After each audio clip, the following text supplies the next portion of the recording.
It may have taken more than 100 years, but Geelong will become the first city of the Southern Hemisphere to host the World Professional Elite Cycling Championships. They'll be here in the month of September into October. The course itself, it's said to suit the sprinter, but the sprinters say it's said to suit the climber. It will be a spectacular occasion which will link Geelong with the rest of the world. Next year these championships go home and Cadel Evans will be in the rainbow jersey. An outstanding result for Australia. Cadel, there's something strange for both of us. I'm an Englishman in Australia, you're an Australian, and you're wearing the rainbow stripes of the first ever world professional champion. But it wasn't just you winning Mendrisio, which was right next to your in-laws' home, just across the border in Italy, but here you're next to your own home in Barwon Heads. It must be a very strange feeling.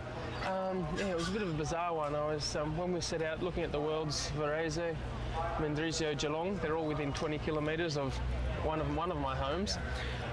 Thought, well, hopefully I'll get one of them right, and fortunately it was the Mendrisio one, so one down, one to go. But no, Mendrisio was really the best world's course for me, probably in my career, and so for everything to go right there it all came together at the right moment. Evans is away. Let's not forget how well he rides in individual. Happen then, hang on.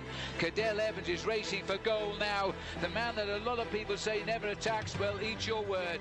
It was an absolutely brilliant win. It was won on pure strength. The best man certainly won this World Championship.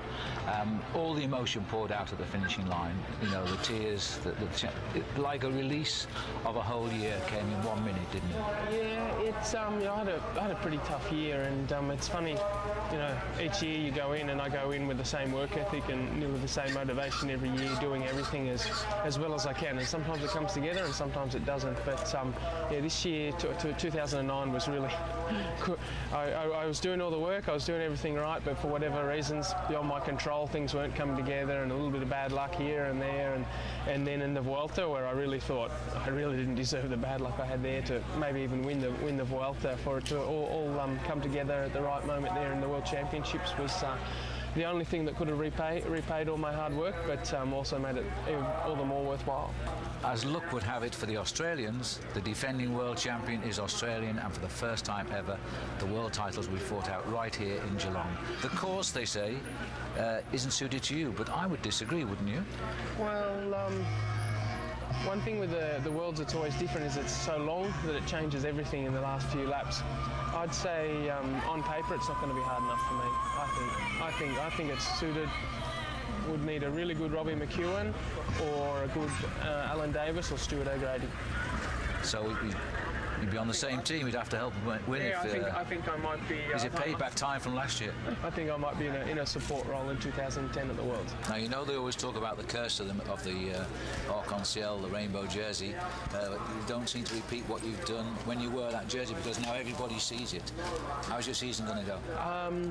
I'd say I had my curse in the year leading up to the rainbow jersey. That's the way I felt about it. From Tour de France 2008, the final time trial there onwards, was to the following tour was my year of a curse. But no, I see, and my goal having the rainbow jersey is to honour that, and that means racing at the front of the races, which I intend to race at the front of anyway. Tour of Italy at the moment, Tirreno Adriatico, and hopefully the Tour de France as well. Finish with a crack at defending the title here in Geelong. And then again in the final at Geelong, yeah. Cadel, I hope you have a very happy new year. Thank you very much, Phil. And there is history, the Australian flag #1 in the world. That's a first in world professional cycling.